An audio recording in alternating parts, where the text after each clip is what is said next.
अरे नालायकों, जिंदगी में कुछ करना है या नहीं? जरा देखो, यहाँ वहाँ उड़ते फिरते रहते हो। पिताजी क्या करोगे इतने पैसे का है? वैसे भी आपके जाने के बाद कोई खर्चने वाला भी तो होना चाहिए ना। नालायकों, मेरे जीते जी मेरे मरने की बात कर रहे हो। निकलो यहाँ से, निकलो। ऐसा कहकर दीनानाथ अक्षय और राहुल को घर से निकाल देता है। राहुल और अक्षय मुंबई के लिए एक ट्रेन पकड़ लेते हैं।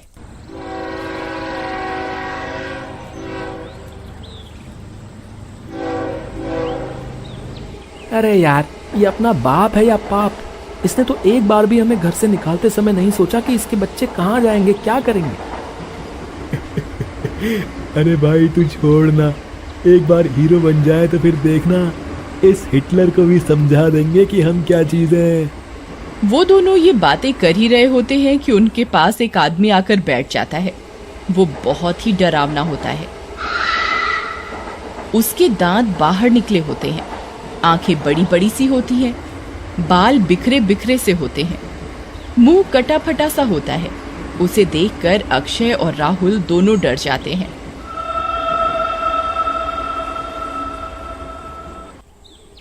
कौन हो तुम और यहाँ क्यों बैठ गए? मेरा नाम अमिताभ है। नाम तो अमिताभ है तुम्हारा, लेकिन तुम वीराना फिल्म के भूत लग रहे हो। अरे भाई मैं भूत ही हूँ, मतलब भूतों की एक्टिंग करता हूँ फिल्मों में। क्या सही में भाई? यार हमें भी कुछ काम दिलाओ फिल्मों में, हम भी तो एक्टर बनने जा रहे हैं मुंबई। वैसे भी हम दोनों हीरो से कम थोड़ी लगते हैं। हाँ हाँ क्यों नहीं। अच्छा ये मेरा कार्ड है, इस जगह एक सप्ताह बाद मिलना, तब तक मैं तुम्हारे लिए कुछ ना कुछ जुगाड़ बना दूंगा।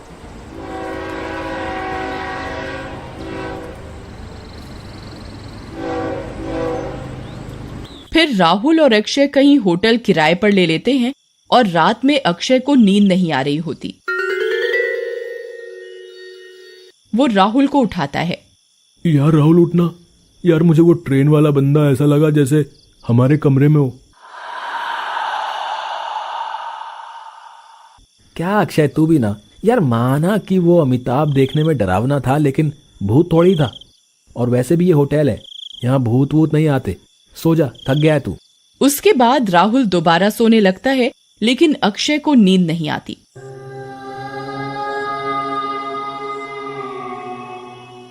वो उसी ट्रेन वाले आदमी के बारे में सोचता रहता है। तभी दरवाजे पर दस्तक होती है।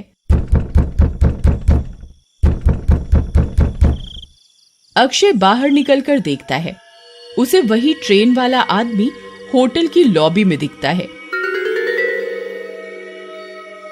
लेकिन जैसे अक्षय उसकी तरफ बढ़ता है, वो गायब हो जाता है।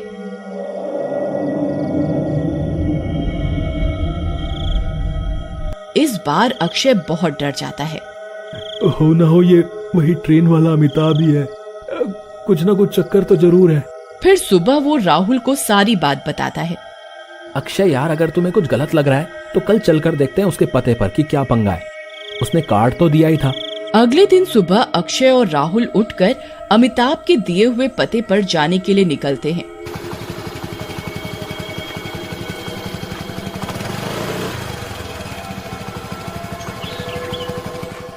वो एक ऑटो वाले को बुलाते हैं और उसे कार्ड दिखाते हैं। अरे भैया तुम्हें यह जगह पता भी है या नहीं? सुबह से शाम हो गई, अभी तक तो हम पहुंचे नहीं। अरे साहब, जब आपका बंदा ही शहर के बाहर रहता हो तो हम क्या करें?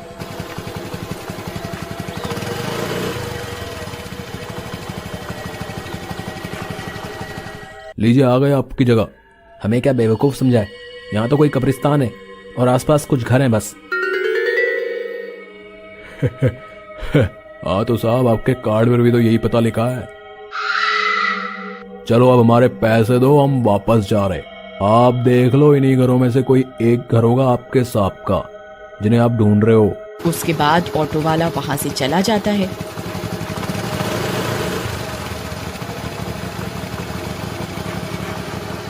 यार लगता है तू रात वाली बात सच ही बोल रहा था। ये तो कब्रिस्तान के पास की जगह है और आसपास भी कोई नहीं है।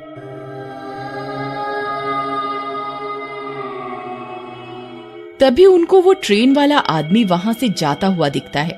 अक्षय उसे आवाज लगाकर रोकता है। तुम दोनों आ गए? मैंने तो तुम्हें 1 हफ्ते बाद आने को बोला था ना। जी बोला तो था आपने, लेकिन कोई काम नहीं था हमारे पास, सोचा कि आपसे ही मिलने। चलो कोई बात नहीं, डरो मत। अब आ ही गए हो तो चलो मेरे घर में रह लो। उसके बाद राहुल और अक्षय अमिताभ के घर के अंदर चले जाते हैं।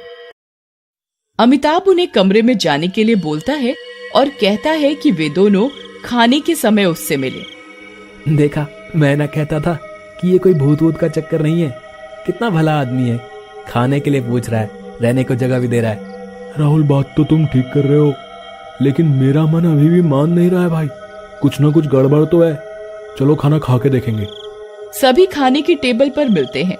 जैसे ही राहुल और अक्षय टेबल पर बैठते हैं, वही ऑटो वाला उनको खाना सर्व करने आता है।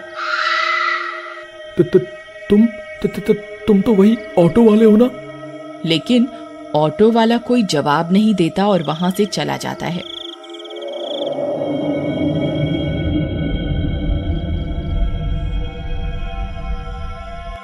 उधर राहुल, अक्षय और अमिताभ खाना खा लेते हैं। खाना खाने के बाद अब तुम दोनों सो जाओ, हम कल सुबह बात करेंगे और मैं तुम्हें कुछ लोगों से मिलाने के लिए ले जाऊंगा। उसके बाद राहुल और अक्षय सोने के लिए अपने कमरे में चले जाते हैं। वे दोनों सोने की कोशिश कर रहे होते हैं, लेकिन उन्हें नींद नहीं आती। तभी वही ड्राइवर आता है। अरे तुम यहाँ कैसे? वहां तो कोई जवाब नहीं दे रहे थे। जवाब तो मैं तुम्हें खाने के बाद ही दूंगा ना, आधी रात में। ऐसा कहकर ऑटो वाला एकदम से शैतान बन जाता है। उसका शरीर नीला हो जाता है, दांत बाहर आ जाते हैं और वो बड़ा और बहुत भयानक सा दिखने लगता है। अरे राहुल, भागो, अपनी जान बचाकर भागो, ये तो भूत है। राहुल और अक्षय भागने लगते हैं। अरे मर गया रे। उनके पीछे पीछे ऑटो वाला शैतान भी भागने लगता है। तभी उन्हें अमिताभ दिखता है। अरे भाई अक्षय, हम तो गए काम से, आज तो चारों तरफ से शैतान ही आ रहे हैं। भागो, अपनी जान बचाओ। रुको, मेरी बात सुनो, तुम दोनों उधर से मत जाओ, तुम्हारी जान को खतरा है उस तरफ से। लेकिन अमिताभ जी, तुम कौन हो जो हमारी मदद करना चाह रहे हो? देखने में तो तुम इस भूत से भी भयानक हो। तभी अमिताभ वहीं आ जाता है। मैं इस घर का मालिक हूँ और इस घर के सामने एक बार एक्सीडेंट हो गया था, उसमें इस ऑटो वाले की जान चली गई। तब से ये भूत बन के लोगों को मारता है और मेरे घर का इस्तेमाल करता है, और इसीलिए इसने मेरी जान को बख्श रखा है, नहीं तो अब तक मुझे भी मार देता। लेकिन इससे छुटकारा पाने का कोई उपाय तो होगा? हाँ है, मैं एक तांत्रिक से एक भाला लाया था। उस तांत्रिक के अनुसार यदि वो भाला सीधे इसके माथे के बीच में लगे तो ये मर सकता है। वे तीनों बात कर रहे होते हैं कि तभी वहां वो ऑटो वाला शैतान आ जाता है।